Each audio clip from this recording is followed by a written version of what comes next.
नमस्कार व्यूअर्स, मैं हूं अमीश देवगन और आप देख रहे हैं देश का सबसे लोकप्रिय और सर्वाधिक देखे जाने वाला कार्यक्रम आर पार। कश्मीर की सर्द वादियों में दुनिया भारत का डंका देख रही है, भारत का दम देख रही है। G20 के मंच से नया भारत पूरे विश्व को एक बहुत बड़ा संदेश दे रहा है, लेकिन इन सब के बीच दिल्ली में सियासी गर्मी काफी बढ़ी हुई है। मौसम की गर्मी भी बढ़ी हुई है, क्योंकि एक तरफ दुनिया मोदी के पैरों में झुक रही है, लेकिन हमारा विपक्ष प्रधानमंत्री मोदी के पैर खींचने में जुटा है। और यह खिंचाई भी ऐसे मुद्दे पर हो रही है जिसमें देश का भला है। 2000 रुपए का नोट बंद होने से ब्लैक मनी पर लगाम लगेगी, तो नई संसद से भारत के साथ एक नई पहचान जुड़ जाएगी। लेकिन नई संसद को मोदी महल बताने वाली कांग्रेस पार्टी अब कह रही है कि प्रधानमंत्री मोदी इसका उद्घाटन आखिरकार कर ही क्यों रहे हैं। इसका उद्घाटन तो राष्ट्रपति के हाथ से होना चाहिए। ममता बनर्जी की पार्टी भी कांग्रेस के सुर से सुर मिला रही है। इसलिए आज मैं आपको थोड़ा फ्लैशबैक में लेकर जाऊंगा और आपको यह बताऊंगा कि कैसे इस नई संसद को लेकर कांग्रेस एक के बाद एक सवाल खड़ी करती रही, क्योंकि बहाना भले ही नई संसद हो, लेकिन कांग्रेस के निशाने पर रहते तो सिर्फ मोदी ही हैं। तो आज इसी मुद्दे पर होगी देश की सबसे बड़ी पॉलिटिकल बहस। संसद से नोटबंदी तक सियासी गर्मी बहुत हाई है व्यूअर्स।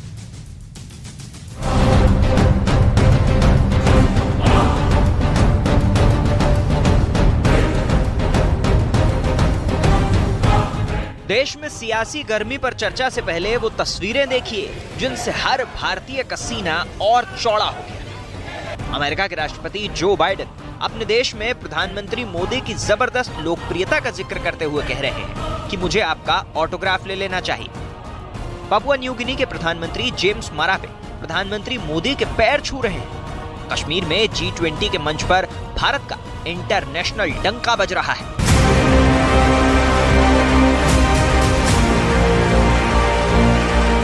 लेकिन इसी बीच देसी सियासत की दो तस्वीरें देखिए, जहां क्लीन नोट पॉलिसी के तहत 2000 के नोट बंद किए जाने से लेकर नई संसद तक विपक्ष ने राजनीतिक बखेड़ा खड़ा कर दिया। पहले 2000 की नोटबंदी पर सियासी नजारा देखिए।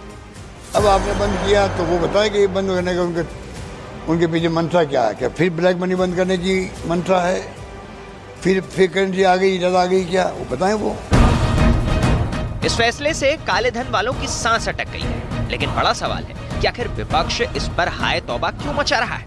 दूसरी तरफ प्रधानमंत्री मोदी 28 मई के दिन राष्ट्र को नई संसद समर्पित करने जा रहे हैं, लेकिन विपक्ष इस पर भी बेचैन है। कोविड महामारी के दौरान भारत सरकार का एक बड़ा फैसला था, भव्य इमारत भारत की संसद की बनाने का निर्णय किया गया। दुनिया के किसी प्रजातंत्र ने इतिहास में सैकड़ों वर्षों में अपनी संसद को नहीं बदला। संसद की इमारतें उसको जहां जरूरत पड़ी उसको उन्होंने उसकी मरम्मत करी, उसको बढ़ाया। सवाल है कि क्या मोदी के हर काम का विरोध करना विपक्ष का एकमात्र एजेंडा बन चुका है? आज इसी पर होगी देश की सबसे बड़ी बहस। संसद से नोटबंदी तक सियासी गर्मी हाई है। और अब वक्त है आर पार के सुप्रसिद्ध विश्लेषण का। मैं एक एक करके आपको कुछ तथ्य दिखाऊंगा। नई संसद पर कांग्रेस पार्टी के विरोध नीति का विश्लेषण देखिए। पहला विरोध 10 दिसंबर 2020, देश की नई संसद को मोदी महल का नाम दे दिया। देश की नई संसद हर सांसद के लिए होती है और पूरे देश के लिए होती है, सिर्फ नरेंद्र मोदी के लिए नहीं है। दूसरा विरोध 4 मई 2021, कोविड के बीच संसद के निर्माण पर सवाल उठाया गया, यानी तब भी काम ठप करवाना चाहता था विपक्ष। तीसरा विरोध 12 जुलाई 2022, यह विरोध बहुत दिलचस्प था, आपको याद होगा। थोड़ा फ्लैशबैक में आप भी जाइए, मेरा निवेदन है आपसे। और फ्लैशबैक में जाके देखिए कि शेर आक्रामक दिखाई दे रहा है। विपक्ष और कांग्रेस पार्टी को ऐसा लग रहा था कि शेर आक्रामक दिखाई दे रहा है। शेर को तो आक्रामक ही दिखाई देना चाहिए, तो शेर आक्रामक दिखाई देता है, लेकिन उस पर भी विरोध था। चौथा विरोध और अंतिम विरोध अभी 28 मई को होगी, उससे पहले एक और विरोध का पड़ाव जुड़ेगा। पीएम मोदी के हाथों नई संसद के उद्घाटन पर सवाल उठाया गया है, लेकिन बड़ा सवाल क्या है? बड़ा सवाल यह है जो स्क्रीन पर आ रहा है, क्या कांग्रेस मोदी के विरोध में नई संसद का विरोध कर रही है, नई पार्लियामेंट का विरोध कर रही है? इसी मूलभूत सवाल के साथ आज डिबेट को ओपन करते हैं। कौन कौन जुड़ा है स्क्रीन पर देख लेते हैं। गौरव भाटिया है भारतीय जनता पार्टी के नेता, उनका अभिनंदन है, और वरिष्ठ वकील हैं सुप्रीम कोर्ट के। अनुराग भदौरिया है समाजवादी पार्टी के नेता प्रवक्ता हैं। कीर्ति आजाद है फॉर्मर मेंबर ऑफ पार्लियामेंट है, वरिष्ठ नेता है टीएमसी के, उनका अभिनंदन है। आप तमाम लोगों का स्वागत है। लेकिन गौरव भाटिया, शुरुआत के 60 सेकंड आपको देता हूं। ये मोदी महल है, नई संसद और नोटबंदी आपका एक और, यानी 2000 नोट के जो आपने नोट बंद करे हैं वो भी इसी तरह का फैसला है।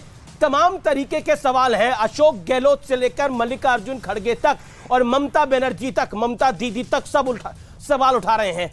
जवाब देश सुन रहा है आपको। अमीर जी देखिए, सर्वप्रथम तो जो विपक्षी दल है, कांग्रेस पार्टी है, ये रोंदू फूपी की तरह है, केवल छाती पीटते हैं। जब नागरिक गौरवान्वित होता है, देश में जश्न का माहौल होता है, लोकतंत्र के मंदिर को एक मंदिर मिल रहा है जहां पे लोकतंत्र और मजबूत होगा संवाद के तहत, तो ये लोग छाती पीट रहे हैं। और ये कोई नया नहीं है, आपने अभी बताया आक्रामक ने शेर बहुत ज्यादा है, तब भी विरोध किया। विरोध इन्होंने अनुच्छेद 370 का भी किया। ये तो जीएसटी के लिए जो विशेष सत्र बुलाया गया उसमें भी नहीं आए, उसका भी विरोध किया, बॉयकॉट किया। इन्होंने विरोध सरदार पटेल की जो विश्व में सबसे ऊंची प्रतिमा है उसका भी किया, आज तक वहां गांधी परिवार नहीं गया है। अयोध्या में भूमि पूजन करने आदरणीय प्रधानमंत्री जी गए, वहां भी विरोध किया। और सोचिए आज इनके दिल में कैसे छाले पड़े होंगे, जल गया होगा, धुआं धुआं हो गया होगा, जब एक और देश का प्रधानमंत्री सम्मान पूर्वक पिता तुल्य मानते हुए प्रधानमंत्री जी के पैर छूता है। कितना आदर है, कितना सम्मान है। हर नागरिक की छाती 56 इंच की हो गई और यहां विपक्षी दल हैं, उनकी सिकुड़ के 6 इंच की रह गई कि जिस प्रधानमंत्री को हम रोज गाली देते हैं, पानी पी पी के कोसते हैं, उसका सम्मान पूरा भारत और पूरा विश्व कर रहा है। जी, आपने अपने 60 सेकंड को अच्छे से यूटिलाइज करा, हर आरोप का जवाब देने का प्रयास किया। कीर्ति आजाद, बीजेपी कह रही है कि कांग्रेस पार्टी की, विपक्ष की रोने की आदत है, ये रोने की आदत सी बन गई है, इस वजह से विरोध हो रहा है। क्या आपको लगता है नई संसद तमाम सांसदों की होती है, तमाम पॉलिटिकल पार्टीज की होती है, और संसद जो है वो लोकतंत्र का मंदिर भी होती है? आजाद साहब, क्योंकि आप मेंबर ऑफ पार्लियामेंट रहे, इसलिए मैं आपसे ये सवाल पूछ रहा हूं, क्या आपको लगता है नई संसद को लेकर जो पॉलिटिक्स हो रही है, क्या आपको लगता है वो जायज है? अब नया संसद बना है तो बड़े ही शुभकामनाएं देता हूं मैं आगे के लिए। लेकिन मैं कल ही एक डिबेट पे था, वहां बता रहे थे कि पानी रिश्ता है और कुछ दरारें पड़ गई हैं। ऐसे में पूरे आपने पार्लियामेंट को बदल के 1300 करोड़ रुपए उस पर खर्च कर दिए। चलिए कर भी दिए तो कोई समस्या वाली बात नहीं है। अब आप उद्घाटन के लिए कौन आ रहे हैं? नरेंद्र मोदी जी, जिनका बताया कि पैर छुआ था पपुआ न्यू गिनी के राष्ट्रपति ने। अगर नरेंद्र मोदी जी प्रधानमंत्री नहीं होते तो क्या वो पैर छूते? इसका भी जवाब देना चाहिए। आप ये समझे, संविधान के रक्षक और संविधान को चलाने वाले, देखने वाले, वह हमारे देश के राष्ट्रपति होते हैं। अगर कोई भी संसद शुरू होनी होती है तो पहले राष्ट्रपति की ओर से हमें भेजा जाता है, अधिसूचना की जाती है और उसके बाद संसद शुरू होता है। जब कभी भी कोई कानून संसद में पास होता है तो वह सीधा राष्ट्रपति के पास जाता है और राष्ट्रपति के द्वारा अनुमोदित करने के बाद ही वह कानून बन पाता है। ऐसी परिस्थिति में क्या राष्ट्रपति जी को, जो दोनों हाउस है, क्योंकि हमारे देश का संविधान वहीं बनता है, संविधान वहीं बना है, कॉन्स्टिट्यूएंट असेंबली उसी पार्लियामेंट में बैठी थी, अब तो नई पार्लियामेंट आ गई है, तो क्या हमारे राष्ट्रपति को सही मायने में देखा जाए तो उसका उद्घाटन नहीं करना चाहिए था? उसके बाद इन्होंने 28 तारीख को रखा, एक ऐसे विवादित व्यक्ति के जन्मदिन के अवसर पर जिसके ऊपर विवाद है। कुछ लोग कहते हैं कि वो राष्ट्रभक्त हैं, कुछ लोगों ने कहा कि वो माफी वीर हैं। तो ऐसी जब परिस्थिति बनती है तो ऐसे में आलोचनाओं से या ऐसी कंट्रोवर्सी से बचने के लिए यही प्रयास करना चाहिए कि दुनिया का सबसे बड़ा लोकतंत्र का मंदिर है ये। यह अमेरिका को लोग मानते हैं या कुछ कहते हो, लेकिन सबसे बड़ा अगर लोकतंत्र का मंदिर है तो यह भारत का मंदिर है। और इस लोकतंत्र के अंदर जब इस प्रकार की बातें होती हैं तो बड़ी शर्म की बात लगती है। एक आरोप गौरव भाटिया आपने जो लगाया, मैं उस पर सवाल पूछ रहा हूं। आपने बोला विपक्ष रोंदू है, रोने की आदत विपक्ष की हो गई है। क्या आपको लगता है जो विपक्ष कांग्रेस पार्टी सवाल उठा रही है, ममता बनर्जी सवाल उठा रही है कि अगर आदिवासी राष्ट्रपति हैं तो वो उद्घाटन करे, उस पर आपका जवाब क्या? राष्ट्रपति होती हैं। जी जी, मैं गौरव भाटिया से सवाल पूछा मैंने, ये गौरव भाटिया। अच्छा, हाँ जी, धन्यवाद। देखिए अमीर जी, सबसे पहले तो मैं ये कहूंगा, ये सवाल तो हमारे साथी बैठे हैं टीएमसी से, इनको कांग्रेस पार्टी के अधीर रंजन चौधरी से पूछना चाहिए, जिन्होंने राष्ट्रपति को राष्ट्रपत्नी बुलाया, और राष्ट्रपत्नी जब बुलाया उसके बाद भी उनको पार्टी में पूरा सम्मान और आदर मिलता है। पर किसी ने समर्थन नहीं करा उनको, उन्होंने जब बुलाया उनको उस बात के लिए कांग्रेस पार्टी ने भी उस पर क्लैरिफिकेशन इशू करा, गौरव भाटिया। लेकिन अब ये कहानी नहीं है, तो नई कहानी पर आइए। ये तो पुरानी बात हो गई। हाँ, नहीं, ये पुरानी बात नहीं हुई, ये बहुत ही प्रासंगिक इसलिए है जी। पहले ये जानना होगा कि एक दलित समाज से राष्ट्रपति पहले बनता है तो भी इनको दर्द होता है, अब जनजातीय समाज से एक महिला बनती है तो भी इनको दर्द होता है। मैं तो ये पूछना चाहता हूं कि अगर सवाल ये है अमीर जी आज कि राष्ट्रपति को इसका लोकार्पण करना है, तो फिर मोदी महल क्यों बुलाया था? आप, ये सवाल तो व्यापक है ना। मोदी महल है ये, जैसे मोदी जी अपनी जेब में रख के ले जाएंगे, उनके प्लेन में स्विमिंग पूल है, इस तरह की अनर्गल बातें करना। और मैं आपको संविधान की एक बात बताता हूं, अनुच्छेद 81 है, 81, जो कहता है जनसंख्या के अनुपात में जो सांसद हैं वो संसद भवन में बढ़ेंगे।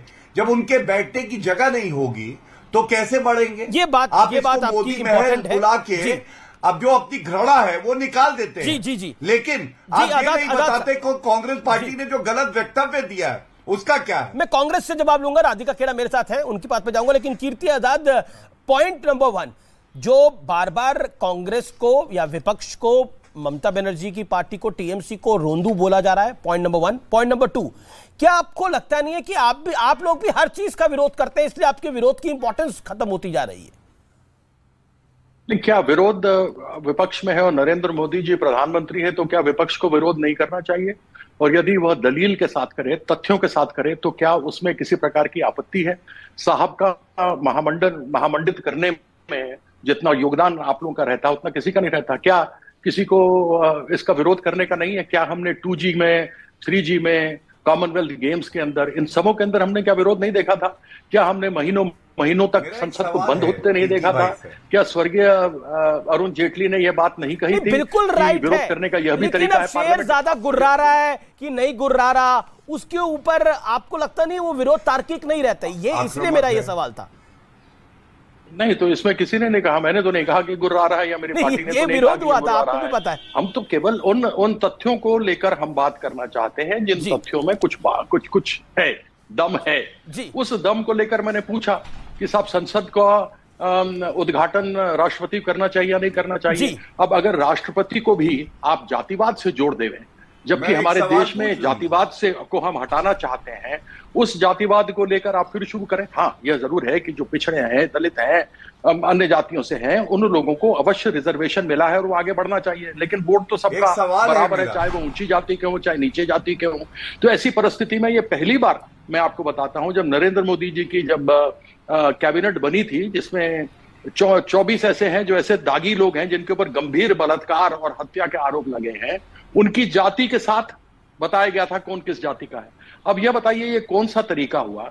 आप एक ऐसे लोकतांत्रिक देश में रहते हैं, हम खुद ही कहते हैं कि सबसे बड़ा जवाब लेते हैं गौरव भाटिया से, और वहां पर आप इस प्रकार से उसको बांट देते हैं। गौरव भाटिया, ये लोकतांत्रिक देश है, लोकतांत्रिक देश को हिंदू मुसलमान और जातिवाद में बांटना चाहते हैं। लेकिन जातिवादी जाति के आधार पर जनगणना जो है वो विपक्ष आ रहा है, वो भी एक तथ्य है, वो भी एक साक्ष्य है। लेकिन गौरव भाटिया, विपक्ष अगर विरोध करे तो 2018 में भाजपा ने भी मांगा था। नहीं, तो उसके पर एक मुझे बताइए गौरव भाटिया, विपक्ष को अगर विरोध करता है उसको रोंदू कहना, क्या आपको लगता नहीं है ये पार्लियामेंट्री डेमोक्रेसी का मजाक है?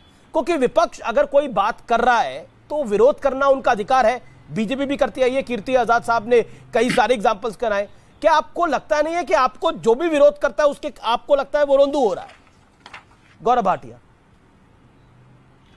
अमीश जी, मैं आपको उत्तर देता हूं। देखिए, आप कांग्रेस की प्रवक्ता यहां आ गई हैं, आपको एक सवाल पूछना चाहिए। 2012 की बात है, मीरा कुमार जी स्पीकर थी। हाँ, ठीक है, मैं जानता हूं। मीरा कुमार जी स्पीकर थी। मीरा कुमार जी का वक्तव्य है, उन्होंने कहा कि भारत को एक नई संसद इमारत की आवश्यकता है। तो तब इमारत की आवश्यकता थी, अब नहीं है, क्योंकि मोदी जी ने बनवाई है। दूसरा, जयराम रमेश वरिष्ठ नेता है इनकी पार्टी के, उनका एक आर्टिकल द हिंदू में आया, उन्होंने कहा कि जो अभी इमारत है ये जर्जर हालत में है, इसलिए एक नई इमारत की आवश्यकता है। ये सवाल तो बार बार चीख के पूछ रही है जनता। मेरा तब इमारत की जरूरत थी, आपने सपना देखा। आपने एक कोट अनकोट आपने जो कमेंट करा, आपने बोला विपक्ष रोंदू है, वो उस कमेंट का मेरा सवाल है, क्या विरोध करना रोंदूपन है? मैं उत्तर देता हूं। जी 15 सेकंड जवाब दीजिए। 15 सेकंड। देखिए अमीश जी, बिल्कुल विरोध करना इनका अधिकार है, लेकिन किस चीज का विरोध कर रहे हैं? वैक्सीन का विरोध करना कि आपकी जान चली जाएगी, ये सुरक्षित नहीं है। आप जीएसटी का एक स्पेशल सेशन आता है, सपना देखा आपने, मोदी जी ने पूरा किया, आपने बॉयकॉट कर दिया। आपने अनुच्छेद 370 का विरोध कर दिया कि निष्क्रिय नहीं करें, हम विरोध करते हैं। भव्य राम मंदिर का विरोध कर दिया। राफेल का जजमेंट सुप्रीम कोर्ट का आया, आपने सुप्रीम कोर्ट को ही कह दिया कि यह गलत है। क्या ये सवाल नहीं है? हर बात का विरोध करके एक नकारात्मक भूमिका क्यों निभाते हो? संसद का जो भवन होगा वो आपके लिए भी होता है, वहां संवाद होगा, ये बात अलग है। राहुल गांधी वहां जाएंगे नहीं।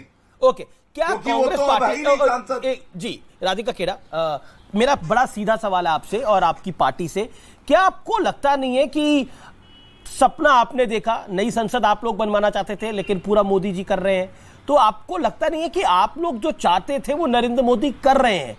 और जहां तक बात है 2000 के नोट बंद होने की, उस पर अशोक गहलोत की बहुत तीखी प्रतिक्रिया आई कि कैसे इस तरह का फैसला हो जाता है। क्या आपको लगता नहीं है हर फैसले को लेकर ही कुल मिलाकर कांग्रेस में विरोध के जो स्वर हैं वो भी अलग अलग हो जाते हैं? देखिए अमीश जी, आज इस देश ने अपने सबसे युवा प्रधानमंत्री को खोया था। आज स्वर्गीय राजीव गांधी जी की डेथ एनिवर्सरी है। सबसे पहले तो उन्हें शत-शत नमन। अब आज जो ये चर्चा हो रही है, आज मेरा दिल बहुत दुखी है। इस बात से भी दुखी है क्योंकि आज देश ने जो एक नेता, महान बेटा खोया, जिसने अपनी जान न्यौछावर कर दी देश के लिए। और दूसरा, आज जो हालात है देश के, जब देश के फर्स्ट सिटीजन जो हैं, हमारी देश की फर्स्ट सिटीजन है, जो एक भारत माता की जो बेटी हैं, जो एक ट्राइबल है, ये बात याद रखिएगा, जो एक ट्राइबल है। और इससे पहले जो हमारे फर्स्ट सिटीजन थे, इन्हीं के द्वारा सरकार में कौन थे? वो एक दलित थे। बहुत दिल दुखी हो रहा है कि ना उस समय जब फाउंडेशन स्टोन ले किया गया था तब उनको उनसे करवाया गया था। आज दुखी हो रहा है, दिल दुखी हो रहा है कि अब हमारी जो प्रेसिडेंट है वो नए संसद का उद्घाटन नहीं करेगी। हमारे देश की संविधान की जो धज्जियां उड़ाई जा रही है, इस देश के लोकतंत्र की, कांग्रेस अपना गोल पोस्ट बदलती है। पहले आप कह रहे थे ये फजूल खर्ची है, ये मोदी महल है जी, मतलब सेंट्रल विस्टा में पार्लियामेंट एक हिस्सा है, उसको मोदी महल आप लोग बता रहे थे। क्या आपको लगता नहीं you were also misleading? No, पहली बात, सबसे पहली प्रथम सवाल यह है कि जब देश नहीं पूरा विश्व कोरोना की महामारी से जूझ रहा था, जब लाखों हजारें मौतें हो रही थी, हर घर में कहीं से किसी की मौत हुई है, क्या इस देश की प्राथमिकता संसद भवन बनाना होना चाहिए था कि इस देश की प्राथमिकता उन लोगों की जान बचाना होना चाहिए? विपक्ष की छातियां सिकुड़ के 6 इंच की हो गई है क्योंकि मोदी का डंका बज रहा है पूरी दुनिया में। जवाब, हमारे भारतवासियों की लाशें पड़ी हुई थी कोरोना के समय पे, रामनवमी नहीं मिल रही थी उनको, इधर डंका बज रहा है। आज जब देश की प्राथमिकता बेरोजगारी को भगाना होना चाहिए, देश की प्राथमिकता सांप्रदायिकता को हटाना होना चाहिए, तो हम क्या कर रहे हैं? संसद भवन के ऊपर और सबसे ज्यादा अपमानित देश की प्रेसिडेंट को किया जा रहा है। आपको इतनी भी शर्म नहीं है? तो आप कह रहे हैं कि हमारा, आप लोगों का सीना क्या सब कुछ 6 इंच से भी छोटा हो चुका है। ओके, शर्म आनी चाहिए आप लोगों को, जो देश के प्रथम सिटीजन। गौरव भाटिया रिप्लाई। गौरव भाटिया, धन्यवाद। देखिए अमीश जी, लोकतंत्र में जब 135 करोड़ भारतीय गौरवान्वित हैं, हर्ष का माहौल है, तो नजर बट्टू भी होता है। आपको मालूम है ना? देखिए मैं लेके आया हूं ये तस्वीर, और कोई अन्यथा ना ले, मतलब अगर लगे कि किसी राजनीतिक नेता से नजर बट्टू जैसा काम कोई करता है, ये नजर उतारने का काम करता है। तो भारत के लिए भी ये अच्छा है कि जब देश में हर्ष का माहौल है तो एक नजर बट्टू है जो केवल और केवल देश के प्रधानमंत्री को गाली देना, लोकतंत्र में खत्म हो गया है, विदेशी धरती पे जाके कहना, ये सब कहता है। लेकिन आप मुझे ये बताइए, प्राथमिकता की अगर ये बात करती है, यही दलील लेके ये लोग सुप्रीम कोर्ट गए। अमीर जी, आपको मालूम है सुप्रीम कोर्ट में याचिका इनकी निरस्त हुई, दिल्ली हाई कोर्ट गए। दिल्ली हाई कोर्ट ने 1 लाख रुपए कॉस्ट लगाई और कहा ये पॉलिटिकली मोटिवेटेड पिटीशन है। और तीसरी बात, आपको मालूम है जब ये 900 करोड़ रुपए का महावसूली अघाड़ी की सरकार थी, कोविड के संकट में एमएलए के हॉस्टल और कमरे बनवा रहे थे, तब प्राथमिकता याद नहीं आई। राजस्थान में 150 करोड़ का कोविड के संकट में अशोक गहलोत जी ऑडिटोरियम बनवा रहे थे, तब नहीं याद आई थी। और अंत करूंगा एक बात कह के, जी जवाब ले लेते हैं, जो गौरव संक्षेप में जवाब लेते हैं। राधिका केड़ा 40 सेकंड 40 सेकंड राधिका केड़ा 40 सेकंड 40 सेकंड। मैं इन्हीं को ज्यादा समय दे देती हूँ और बोलने का। बताइएगा कि आर्टिकल 79 में क्या लिखा है गौरव जी? भारत के संविधान के आर्टिकल 79 में क्या लिखा है? आर्टिकल 81 में क्या लिखा है? पहले 79 पे जवाब, सवाल की जगह सवाल नहीं होता है, जवाब दीजिए। क्या होता है? चलिए, आपको नहीं पता तो मैं उसका जवाब दे देती हूँ। आपको अक्सर ज्ञान नहीं होता। चलिए मैं बता देता हूँ, आप 81 बताइए। मैं 79 मत करिएगा, आप लोगों को संविधान पढ़ाई नहीं निर्भर करने की बहुत आदत है। बताइए, बताइए 81 में ये लिखा है, राष्ट्रपति लोकसभा और राज्यसभा पार्लियामेंट बनाता है। अब बताइए, तो क्या लोकसभा स्पीकर 81 में बताइए, आप 81 बताइए, जवाब दे दें। 81 बताइए, आप बहुत बोलिए, अब नहीं पता, नहीं पता बात बताइए। जब आर्टिकल 79 ये कहता है, एक करके 79 पूछा, बोलने 81 में क्या है? ठीक है ये तो चिल्लाते क्यों? आप 81 नहीं, अब आप 81 बताइए। मैं गौरव भाटिया के बीच में नहीं बोल रही। आप नहीं बोली गौरव जी, ऐसे बौखला क्यों रहे? पानी पीजिए, बौखलाइए मत और सुनिए, घबराइए मत और बौखलाइए मत। सुनिए, पानी पियो, राष्ट्र भी हमारे पास, उनके पास भी जाना है मुझे। पानी ही पी रहा है। एक सेकंड, गौरव जी लगाई वायनाड में की नहीं? गौरव जी क्या चिल्लाने का? आपने मुझसे एक सवाल पूछा, मैंने आपसे एक सवाल पूछा, आपने उत्तर नहीं दिया। कैसे बहस करते हैं ये? अब बोलने दीजिए मुझे मत सिखाइए, आप राहुल गांधी को सिखाइए। जब वो पार्लियामेंट में आग मारते हैं, पानी पीजिए, पार्लियामेंट में आग मार रहे थे। ठीक है, वो भी पानी पी लेंगे, आप भी पानी पी लीजिए। मेरा निवेदन है, मैं एक करके एक सुभ्राष्ट्रा भी है जो लगातार वेट कर रही है, अनुराग गुजरिया जी भी लगातार वेट कर रही है। सिखाइए जी, चलिए, बहुत अच्छी बात। अब देखिए, इनको म्यूट करिए। संसद भवन में आप राहुल जी की फोटो ले आए। ओके, ये दिखाइए, जवाब राधिका देखिए। अमीश जी देखिए, अब मेरा सवाल पानी पिलाइए। अरे ठीक है, इनको पानी पिला। आग मार रही है, कौन है? पानी पीने पर चर्चा नहीं है।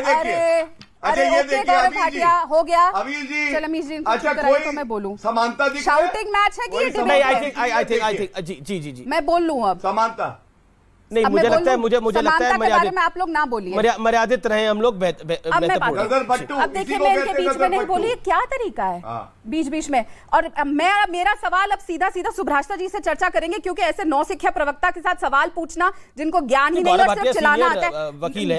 देख लिया वकाल, अगर ऐसे करते होंगे रोज कंटेम्प्ट ऑफ कोर्ट में बाहर निकाल दिए जाते होंगे।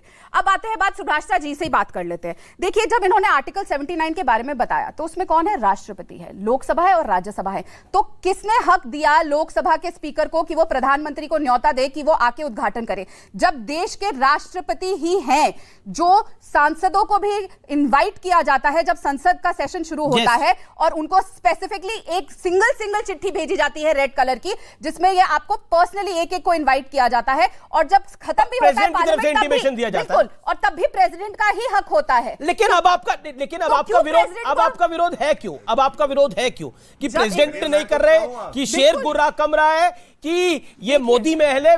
क्योंकि गोल पोस्ट बदलते रहे ना, आप एक विषय पर स्टैंड नहीं करे राधिका जी। बदला गया, गोल पोस्ट नहीं बदला गया। सबसे पहला आपको मेरे पास गोल पोस्ट बदलने का एग्जांपल है। जब देश कोरोना से जूझ रहा था, 900 करोड़ से ज्यादा। वैक्सीन भी तो लग गई, आपको भी लग गई होगी, अनुराग गुजरिया को भी लग गई होगी, आजाद साहब को भी लग गई, मुझे भी लग गई, भाटिया जी को भी लग गई, सुभ्राष्ट्रा को भी लग गई। वैक्सीन लग चुकी है। अगर वैक्सीन की इतनी बात थी तो किसी भी प्राइवेट हॉस्पिटल में भी किसी को पैसे देके वैक्सीन नहीं लगाने की जरूरत पड़नी चाहिए थी। हमें क्यों जाके पैसे देके लगाने पड़े? सबको बराबर सम्मान मिलना चाहिए, क्योंकि मैं और आप अगर 250 रुपए अफोर्ड कर सकते हैं तो हम पैसे देके लगवा लें। पर क्यों? सबके लिए समान चीज होनी चाहिए। दूसरी बात सबसे इंपॉर्टेंट, आप 900 करोड़ से ज्यादा खर्च कर चुके हैं, जिसमें हिडन कॉस्ट भी है जो सरकार ही जानती है कितने और करोड़ खर्च हुए हैं। तो जब आप ये खर्च करते हैं ऐसे समय में जब देश को इस पैसे की जरूरत है, चलिए आपने ये फिजूल खर्च किया, तो आप अभी तक उसकी एक्सप्लेनेशन नहीं दे पाए हैं कि क्या कोरोना के समय में संसद भवन बनना चाहिए था, ये नहीं। ठीक है, सुभाष से आपने पूछा ना, अब सुभाष से जवाब करने दीजिए। दूसरी बात कि क्यों राष्ट्रपति को पहले फाउंडेशन स्टोन रखने से रोका गया और अब उनका हक उनसे छीना जा रहा है, क्योंकि यही हमारी डेमोक्रेसी है। उनका ही हक बनता है कि वो जाके उद्घाटन करे। क्यों प्रधानमंत्री उसका बात कर रहे हैं? सुब्रास्टा, मेक योर पॉइंट। जी आमिष जी, राधिका जी ने मुझे बहुत सम्मान दिया, लेकिन राधिका जी के जो प्रश्न है वो भारतीय जनता पार्टी के प्रवक्ता से हैं, तो मैं इनके प्रश्नों का जवाब कैसे दे पाऊंगी मुझे नहीं पता। लेकिन हाँ, कुछ बिंदु हैं जिन पे मैं जरूर बात करना चाहती हूँ।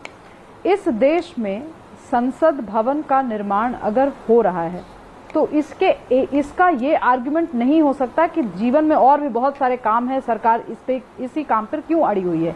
इसलिए आमिष जी, क्योंकि हमारे पास जो हमारे यहाँ व्यवस्था है वो ऐसा नहीं है कि अगर कोरोना है तो बाकी जितनी मिनिस्ट्रीज है वो काम करना बंद कर देंगी, सिर्फ हेल्थ मिनिस्ट्री काम करेगी, ऐसा बिल्कुल भी नहीं है। विमेन चाइल्ड डेवलपमेंट मिनिस्ट्री भी काम करती है, उसी दौरान इकोनॉमिक अफेयर्स की मिनिस्ट्री भी काम करती है, सारी मिनिस्ट्रीज काम करती हैं। ठीक वैसे ही राधिका जी, जैसे हमारे घर में अगर शादी ब्याह का माहौल होता है तो ऐसा नहीं है कि घर के सारे सदस्य केवल शादी ब्याह की तैयारी में लग जाते हैं। जो लोग खाना बनाते हैं वो खाना बना रहे होते हैं, जिनकी जिम्मेवारी बाहर के कामों की होती है वो बाहर के काम कर रहे होते हैं। तो मुझे नहीं लगता कि इस मुद्दे को इस तरीके से तूल देना कोई किसी भी लिहाज से सही है। इसलिए भी क्योंकि जब हमारा बजट आवंटित होता है किसी भी फाइनेंशियल ईयर में, तो उसकी प्लानिंग ऑलरेडी की जाती है कि भाई अगर ये होगा तो ऐसे करना है, ये कंटिजेंसी प्लान है तो हमें उस हिसाब से व्यय करना है। हाँ, ये सवाल विपक्ष का जायज भले ही हो सकता है कि क्या संसद भवन अगर बन रहा है तो उसका प्रारूप क्या होना चाहिए, उसके स्ट्रक्चर पे बात होनी चाहिए थी, पर मुझे नहीं लगता कि राहुल गांधी जी ने कभी भी इस तरीके की बात की हो या एक ऑल्टरनेट मॉडल देश के सामने रखा हो कि हम चाहते हैं कि संसद का नवनिर्माण हो लेकिन उसकी ऑल्टरनेट व्यवस्था ये हो। मुझे लगता है कि राधिका जी बुरा मत मानिएगा, बट विपक्ष की आदत हो गई है, जो कि हम लोगों को बुरा लगता है कि आप लोग नॉन इश्यूज को इश्यूज बनाने का प्रयास करते हैं। आप उठाइए ना, आप बेरोजगारी का मुद्दा उठाते रहिए, सड़क पे भी आकर लड़ते रहिए, लेकिन अगर हर छोटी चीज को लेकर के एक बड़ा इशू बनाने का प्रयास जी अनुराग इस पर कमेंट करना चाह रहे हैं। कम होती है। जी अनुराग, आप इस सदन में जाएंगे नहीं जाएंगे, मतलब आपकी पार्टी के नेता इस सदन में जाएंगे नहीं जाएंगे, कि आपने विरोध में सदन में जाना भी बंद करने का सोचा है? देखिए अमीश जी ऐसा तो कुछ नहीं है। अमीश जी, पहले जब ये बात उठी थी सदन बनने की सेंट्रल विस्टा, तो सवाल ये था कि कोविड का समय था। अब घर में अगर कोई बीमार होगा, पहले आप बीमार जो व्यक्ति उसका इलाज करवाएंगे या नया मकान बनाएंगे? पहले व्यक्ति का इलाज कराएंगे ना। तो उस समय सवाल उठ रहा था कि कोरोना टाइम में लोगों की मौतें हो रही हैं, अभी पैसे की जरूरत है तो देश को उसमें लगाना, तभी सेंट्रल विस्टा की बात कर रहे थे। अब चूंकि पार्लियामेंट बन गया है, अच्छी बात है, आपने पार्लियामेंट नया भवन बना लिया, तो अंबेडकर के दिन में आप उसको, अंबेडकर का जन्मदिन होता है 14 अप्रैल को, आप उस दिन उनका उद्घाटन करते, क्या दिक्कत थी? 4-5-6 महीने में क्या बिगड़ रहा था भाई? पार्लियामेंट कोई चूने थोड़ी लगी पुरानी पार्लियामेंट, या कोई टूटी फूटी हो गई कि वहां पे सदन नहीं चल सकता? सदन अभी भी वहां चल सकता था, आप वेट कर लेते। अंबेडकर 14 अप्रैल पहले तक तैयार नहीं हुई होगी, शायद राष्ट्रपति जी से करवाते तो और अच्छा होता। सुन तो लीजिए, मेरी बात सुन लीजिए। और उसके बाद पार्लियामेंट तो चलती ही नहीं है। जिस भवन पे आप इतना पैसा खर्च कर रहे हैं, क्यों कर रहे हो? लोकतंत्र का मंदिर है, चलता है नहीं, क्योंकि ये चला नहीं पाते हैं, जो वहां पे बहस होनी चाहिए, जनता के मुद्दे की बात होनी चाहिए। चल तो इस देश में कई पॉलिटिकल पार्टियां भी रही है, बंद थोड़ी कर देंगे। होनी चाहिए, वो चर्चा तो होती नहीं है। चल तो इस देश में कई पॉलिटिकल पार्टियां भी नहीं रही है, बंद थोड़ी कर देंगे उनके दफ्तर। चल तो इस देश में कई पॉलिटिकल पार्टियां भी नहीं रही है, तो बंद थोड़ी कर देंगे उनके दफ्तर। दफ्तर तो खुले रहेंगे, लोकतंत्र है भाई। नहीं, किसके पॉलिटिकल, कई पॉलिटिकल पार्टियां नहीं चल रही है, मैंने किसी का नाम नहीं लिया, लेकिन सब जानते हैं कौन सी है वो पॉलिटिकल पार्टियां जिनकी दुकान नहीं चल रही है अभी, उनके दफ्तर थोड़ी बंद कर देंगे। तो नहीं, आप उसको पार्लियामेंट से कंपेयर कर रहे हो, आप पार्लियामेंट से कंपेयर कर रहे हो, कमाल की बात है। लोकतंत्र के मंदिर से कंपेयर करो। पार्टियां आएंगी जाएंगी, ये सुन लीजिए आप, पार्टियां बनेंगी बिगड़ेंगी, सरकार आएगी जाएगी, लेकिन लोकतंत्र हमेशा लोकतंत्र रहेगा। अटल जी ने कहा था, नहीं, अटल जी ने कहा था। ओके, गौरव भाटिया, अनुराग भदौरिया कह रहे हैं कि पहले बीमार व्यक्ति को ठीक कराएंगे, किसी और की होगी, पहले बीमार व्यक्ति को। अब अनुराग आपने लगभग 2 मिनट बोला, किसी ने आपके बीच में नहीं बोला। गौरव भाटिया वो कह रहे हैं कि पार्टियां आएंगी जाएंगी, लोकतंत्र रहना चाहिए, और दूसरी बात उन्होंने बोला कि पार्लियामेंट तो चलती नहीं है तो बनवाने का फायदा क्या, पहले बीमार व्यक्ति को ठीक करो फिर उसके बाद काम करो। गौरव जी देखिए, हम भी तो यही कह रहे हैं, पहले पार्टी के अंदर जो इनके कोई बीमार व्यक्ति है उसको ठीक करे, उसके बाद राजनीति करे। पार्लियामेंट तो आना भी नहीं है। मैं ये पूछ रहा हूँ कि आपके घर में कोई बीमार होगा उसका इलाज कराएंगे कि नया घर बनाएंगे? जवाब आपके पास नहीं है क्या? जवाब नहीं क्या? कोविड काल में लोग बीमार थे, पहले शांत कराइए। बताइए, तोते से मैं चर्चा नहीं करता, इंसानों से करता हूँ, महामहिम तोते से नहीं कर करना चाहिए। मैंने कुतर करने के लिए आ जाते हो, कुतर करने के लिए नहीं टीवी डिबेट में आपको भेजा जाता होगा, कुतर करने के लिए नहीं, न यहाँ पे दिखाने के लिए, पोस्टर दिखाने के लिए। आप अमीर जी, आप मजे ले रहे हैं, चाय पी रहे हैं, यहाँ तोता हमें परेशान कर रहा है, पिंजरे से निकल आया है। होना चाहिए था। देखिए, मैं तो दोनों को ही मौका दे रहा हूं, लेकिन मुझे ब्रेक के लिए रुकना पड़ेगा। ब्रेक ले रहा हूं, ब्रेक के उस पार एक बड़ी खबर है। आप देख रहे हैं देश का सबसे चर्चित और सबसे ज्यादा देखे जाने वाला कार्यक्रम आर पार।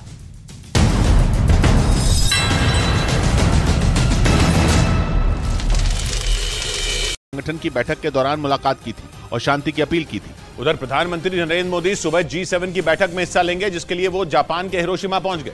अपनी विदेश यात्रा के दौरान प्रधानमंत्री ब्रिटेन और जापान के प्रधानमंत्रियों से मिलने वाले हैं। हिरोशिमा में पीएम सबसे पहले क्वाड समिट का हिस्सा बनेंगे, क्योंकि सिडनी में क्वाड सम्मेलन रद्द हो गया और अब यह हिरोशिमा में होगा, जिसके बाद भारतीय समय के हिसाब से सुबह 11:30 बजे प्रधानमंत्री G7 शिखर सम्मेलन में शामिल होंगे। पीएम हिरोशिमा में G7 शिखर सम्मेलन के 3 सत्रों का हिस्सा बनेंगे। इसके अलावा हिरोशिमा में प्रधानमंत्री की दक्षिण कोरिया, जापान और ब्रिटेन के प्रधानमंत्रियों से मुलाकात होगी।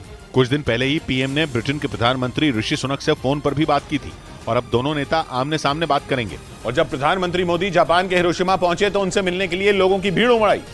जापान इस समय G7 शिखर सम्मेलन की मेजबानी कर रहा है और उसने भारत को इसमें अतिथि देश के तौर पर शामिल होने का न्योता दिया, जिसे कबूल करके प्रधानमंत्री जापान के हिरोशिमा पहुंचे, जहां उनका जादू लोगों के सिर चढ़कर बोला। प्रधानमंत्री जैसे ही लोगों के बीच पहुंचे, उनकी खुशी का ठिकाना नहीं रहा। होटल के बाहर उमड़ी भीड़ में मौजूद लोगों ने हाथ जोड़कर उनका स्वागत किया और भारत माता की जय के नारे लगाए। भारत माता की जय, भारत माता की जय। भारत का झंडा लेकर पीएम का जापान में स्वागत करने पहुंचे लोगों में बच्चे भी शामिल थे, जिनसे पीएम दिल खोलकर मिले। उनसे मिलने आए लोग खुशी से देशभक्ति गीत भी गुनगुनाने लगे।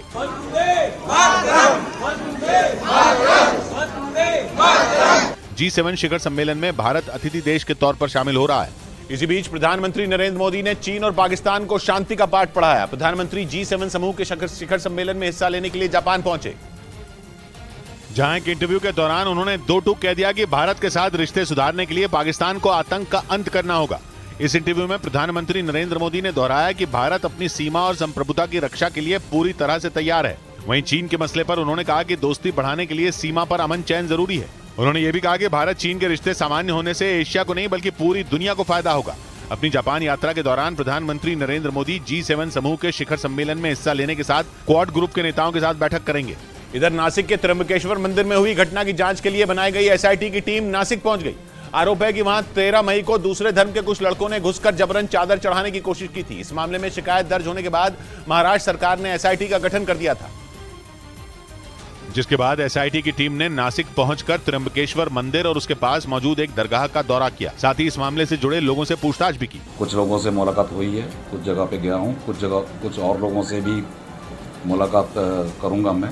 आरोप है कि मंदिर में दूसरे धर्म से जुड़े कुछ लड़कों ने घुसने की कोशिश की थी, जिन्हें पुलिस वालों ने रोक दिया था, पर यह मामला इतना बढ़ गया था कि सरकार को इसकी जांच के लिए SIT का गठन करना पड़ा था। उधर दक्षिण कोरिया और अमेरिका के बीच शुरू होने वाली मिलिट्री ड्रिल से पहले उत्तर कोरिया बुरी तरह भड़क गया।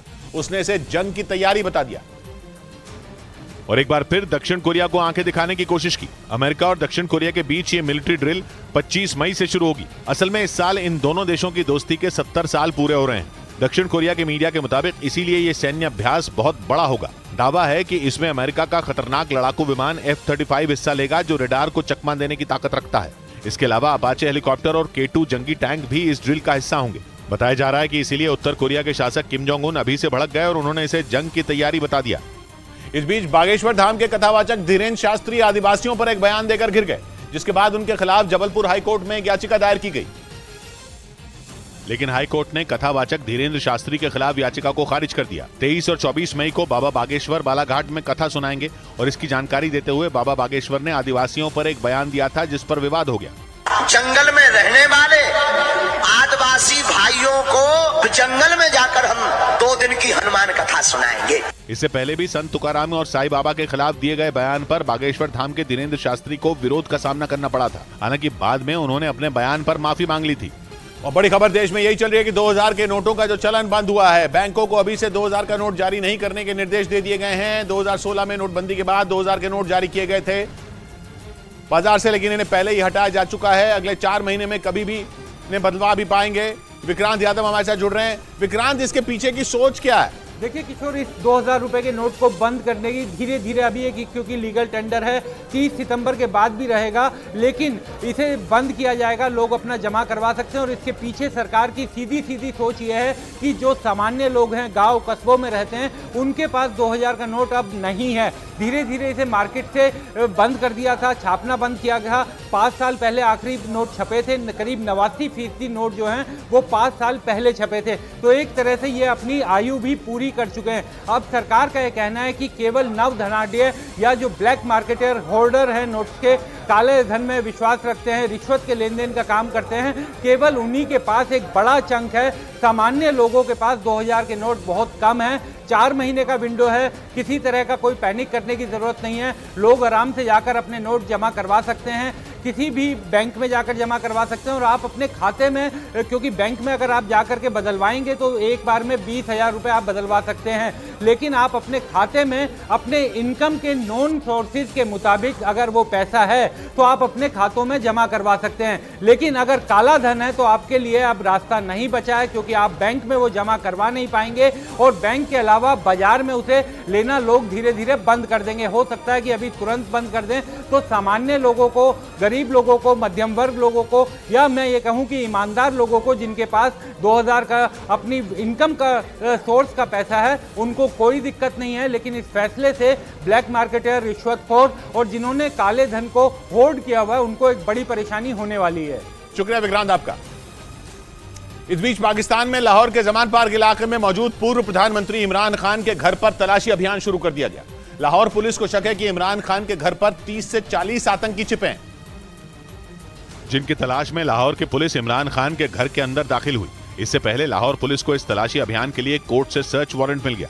पुलिस को शक है कि इमरान खान के घर पर कई आतंकी छिपे हो सकते हैं। हालांकि अटकलें हैं कि इन्हीं आतंकियों की धरपकड़ के दौरान इमरान खान को दोबारा गिरफ्तार किया जा सकता है। इस बात का अंदेशा इमरान खान भी जता चुके हैं, इसीलिए वो अपने घर से बाहर ही नहीं निकल रहे हैं। हालांकि लाहौर पुलिस ने उनके घर को चारों तरफ से घेर रखा है।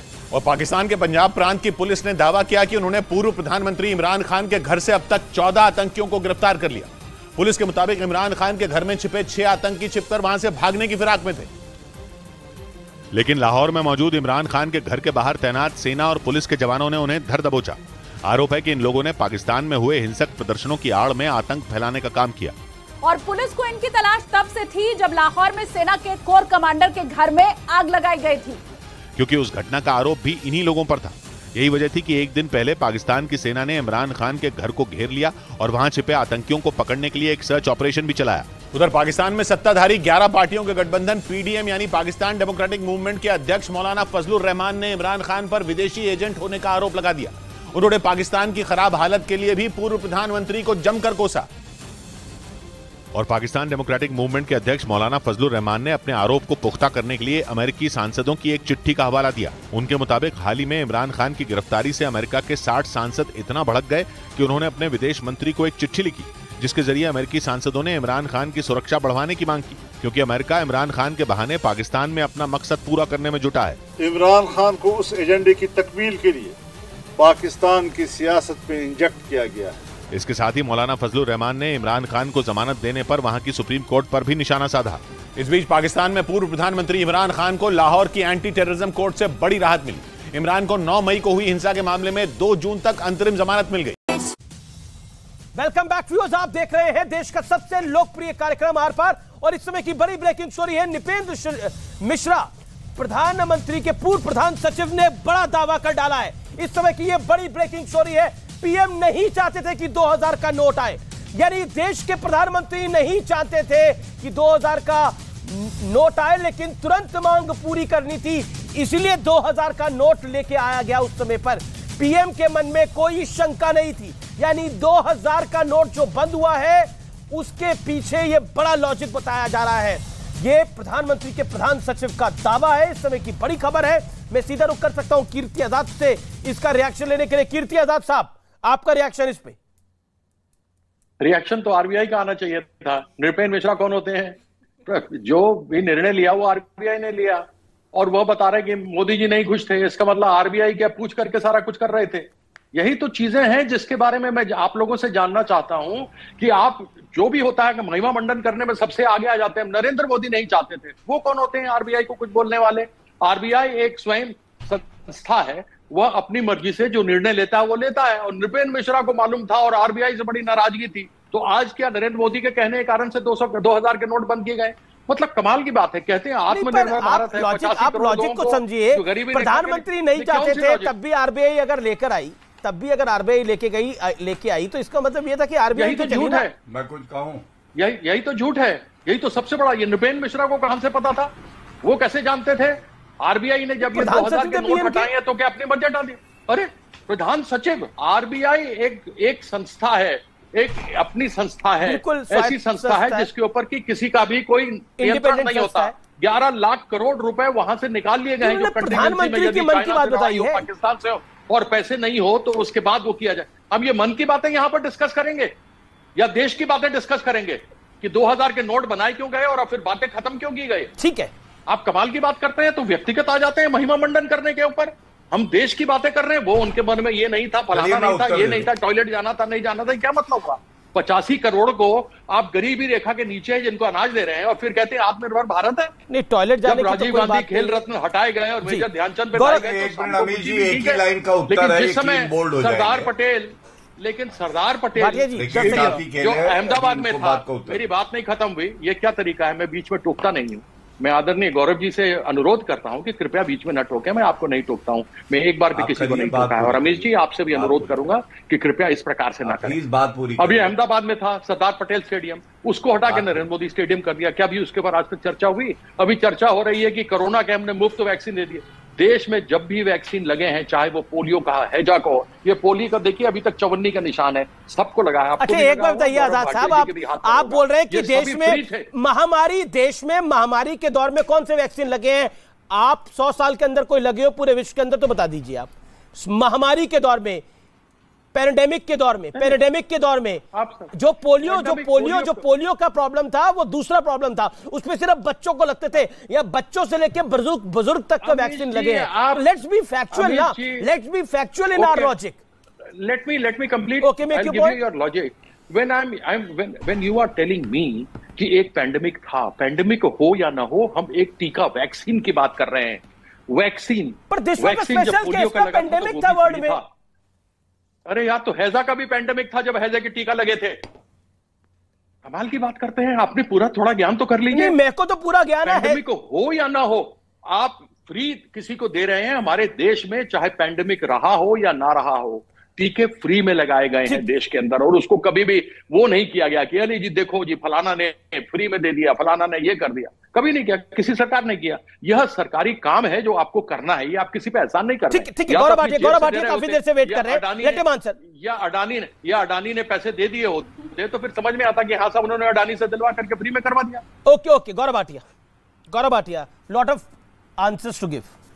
देखिए, हाँ, कीर्ति जी बहुत समझदार व्यक्ति हैं। ऐसा नहीं है जो आपने न्यूज ब्रेक करी, नृपेंद्र मिश्रा जी ने कहा, जो पीएमओ में प्रिंसिपल सेक्रेटरी रहे, तो इन्हें समझ में नहीं आया कि ये आरबीआई की स्वायत्ता का मामला है, और इससे स्पष्ट हो जाता है कि आरबीआई ने अपना कार्य किया। ठीक है, राजनीति करनी है, कर रहे हैं। मैं केवल इतना कहूंगा, सर्वोच्च न्यायालय का तो आप सम्मान करते हैं ना। नोटबंदी का जो मामला था ये सर्वोच्च न्यायालय तक गया। संवैधानिक पीठ में फैसला क्या आया आपको मालूम है? उन्होंने कहा ये सही फैसला था, देश हित में ये फैसला था। आरबीआई से जो राय मशवरा होना चाहिए सेक्शन 26(2) में वो किया गया। मैं कीर्ति जी केवल एक बात कहूंगा, जब सर्वोच्च न्यायालय फैसले पे मोहर लगा दे उसके बाद उस पर ओछी राजनीति करना उचित नहीं है।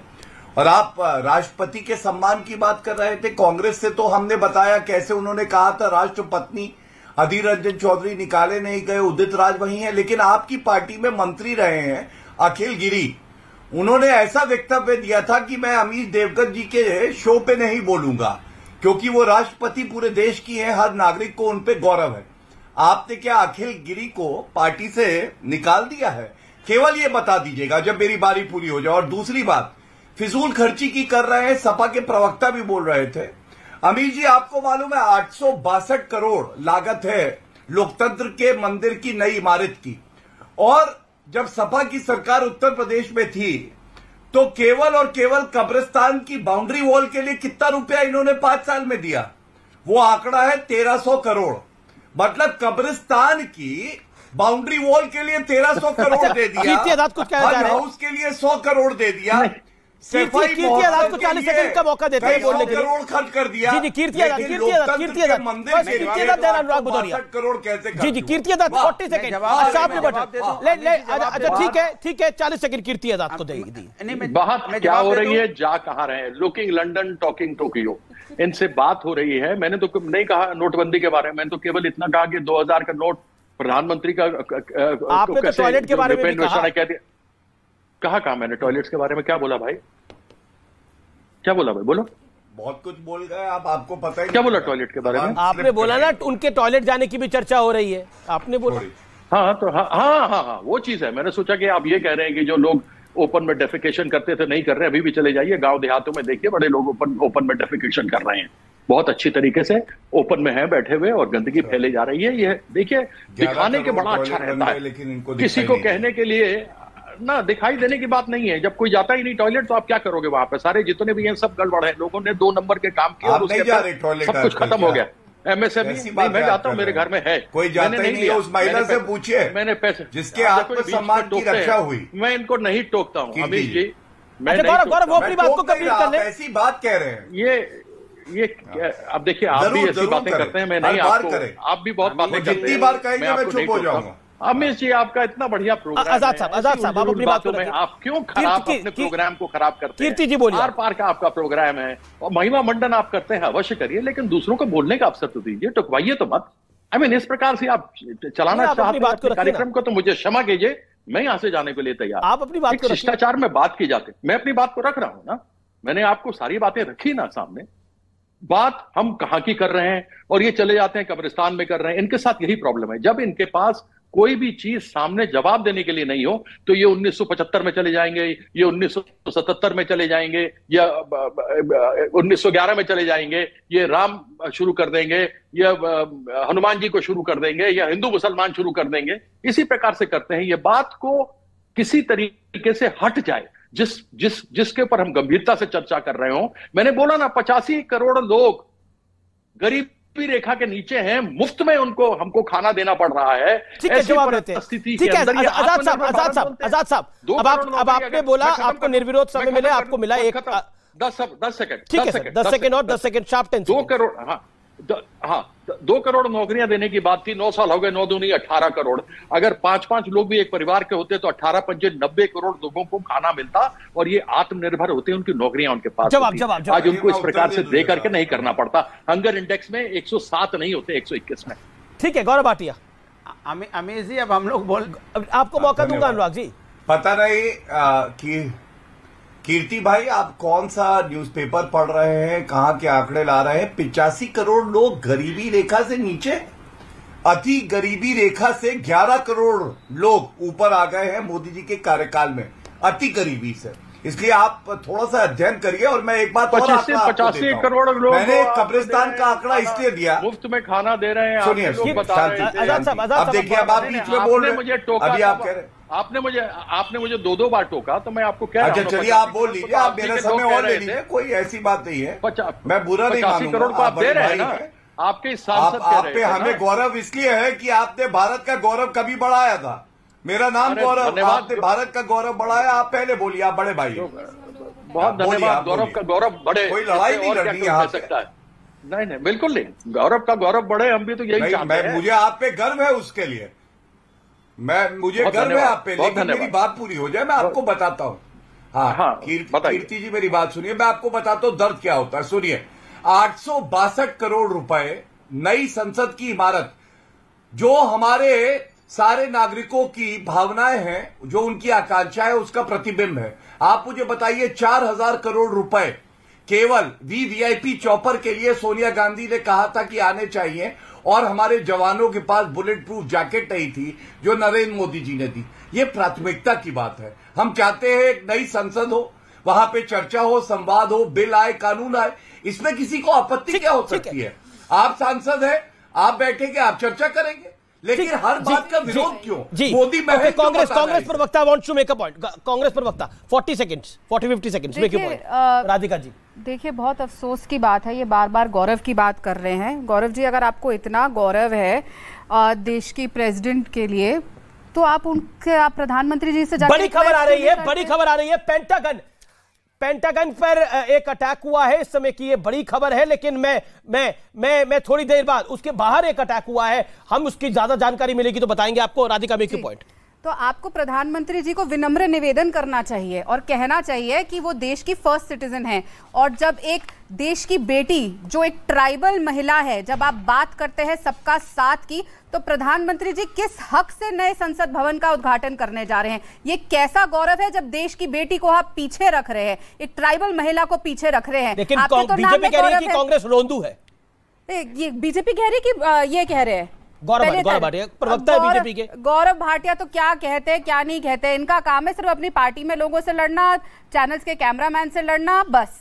देश बाकी लोग क्या कहे। जैसे दूसरी बात, संसद पे वापस आते हैं। यहाँ पे अब देखिए, गंदगी मचाएंगे, अरे ये गलत बात है। आपने अपनी भाषा कभी सुनी है गौरव भाटिया? आपने किस तरीके से राहुल गांधी पे व्यक्तिगत टिप्पणी करी? आपने शुरुआत में कांग्रेस पे कैसे जमानत जब्त हो रखी है? बहुत बढ़िया, चलिए बोलने को मैं बोलूं, ये 9 से बता देती हूँ। हर बार गौरव भाटिया कोई नया आर्गुमेंट लाओ, हर बार मेरी वोट गिनवाते हो, इन्हें कहा ठंडी से ज्यादा तुम्हारी हैसियत नहीं है, जमानत जब्त हुई थी तुम्हारी की नहीं हुई लेकर आओ, नया लेकर आओ भाई साहब, नया लेकर आओ, पुराना हो गया। देखिए, अभी चुप कर जाते हैं, अभी भी बोलूं। अच्छा ठीक है, प्रवक्ता मत बुलाया। अच्छा, वो भी सीनियर आदमी है, आप भी प्रवक्ता है। ये सीनियर आदमी की पहले आजाद साहब के बीच में बोले, अनुराग भाई के बीच में बोले, मेरे बीच में बोले, ये सीनियरिटी होती है। जमानत जब्त हुई थी तुम्हारी, आप मोदी जी बनने की कोशिश मत करिए, वो मन की बात करते हैं तो यहाँ पे गौरव की बात नहीं चलेगी। चलिए, अरे आप लड़िए तो, आपको ऑपरेशन क्या पंचायत का चुनाव लड़के दिखाइए, टिकट लेकर आइए, कुत्ते की प्लेट में बिस्कुट खिलाते हैं इनको और ये खाती है। बताइए, अच्छी बात है? अच्छी बात नहीं है। और ये देश का जो संसद है ना गौरव भाटिया, इस पे तो तुम डिबेट करो ही मत। ना पुराने में तुम्हें बैठने का मौका मिला, ना आगे मिलेगा, ना विधानसभा में मिलेगा, ना कहीं मिलेगा। मेरी टिकट पे मत जाओ। जब भारतीय जनता पार्टी तुम्हें कॉर्पोरेशन की टिकट देगी, अच्छा गौरव और राधिका, अच्छा मैं 30 से पहले राधिका एक सेकंड, गौरव दर्ज करूंगा, सुनिए। आप अगर मेरे नेता के लिए बोलेंगे तो आपको बख्शा नहीं जाएगा, साफ तौर से बोल रही हूँ। कांग्रेस पार्टी यहाँ आपकी बकवास सुनने के लिए नहीं बैठी है, ना देश की जनता। जब मन करता है किसी पर व्यक्तिगत टिप्पणी करते हैं, जब मन करता है अपशब्द इस्तेमाल करते हैं। गौरव के समय भी इन्होंने अब आपने अपनी बात को रख लिया, अब आपने अपनी बात। गौरव भाटिया को दीजिए 1 second. Gaurav Bhatia, audios down. Gaurav Bhatia यही बोले जा रहे हैं। नहीं, आपको भी मौका दे रहा हूँ मैं। गौरव भाटिया। अमीश भाई, मैं आपको एक बात बताता हूँ जी, सुनिए। अमीश भाई, मैं आपसे एक बात बड़ी विनम्रता से कहता हूं, कैमरामैन से लड़ाई होती है, किससे लड़ाई होती है, व्यक्तिगत टिप्पणियां इन्होंने करी। मैं समझता हूं एक ओछा हल्का प्रवक्ता जो तैयारी नहीं करके आता है वो ऐसी टिप्पणी करता है। मैंने कांग्रेस के प्रवक्ता पे, शांत कराइए, चिल्ला रही हैं। और मैं एक बात और कह दूं, इन्होंने मुझसे कहा 79 क्या कहता है, रोंदू पोंदू चिल्लाना। अपने आप को देखो, पता नहीं क्या करते होगे अपने क्लाइंट का जाके, जब आप जाते हो केस लड़ने। रोंदू पोंदू ये शब्द नहीं होते, मैं समझ गया हूं। देखिए, मैंने सही जगह पे मारा है, ये ट्रेनिंग देते हैं आपको अमित मालवीय के कैंप में, ये सच्चाई है। और राहुल गांधी की क्या हालत है ये भी सच्चाई है। मैंने इनसे पूछा संवैधानिक दृष्टि से, मीरा कुमार आप लोगों की भी क्या हालत है, कर्नाटक में क्या हालत हुई ये भी सच्चाई है। मोदी जी की हार जो कर्नाटक में हुई है, मैंने इनसे पूछा आपने अपमान क्यों किया राष्ट्रपति का, राष्ट्रपति